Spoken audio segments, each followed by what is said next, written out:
In this video, I will show you how to download and install Rotwood on your PC or laptop. First, we need to download the Steam app. Open your Google Chrome and search for store.steampowered.com. Link in description. Click on the Install Steam button on this page. Once you've done that, at the top right corner of your screen, click on the .exe file and open it. Complete the installation, and once finished, open your Steam app. In search bar, type Rotwood and drop down you will see the game. If not, check video in description. If you see the game in drop down, click on the game.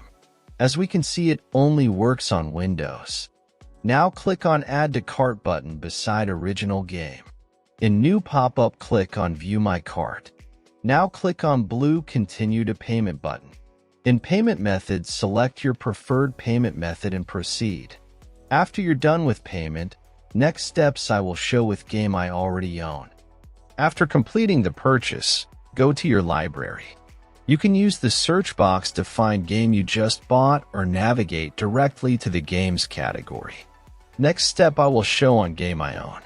First, click on the game you want to play. Now click Install. Complete installation process. When installation completed, click to play, and that's all. Thanks for watching. Subscribe and help reach 1,000 subscribers mark so I can make more tutorials. Thanks for watching. I hope this video was helpful.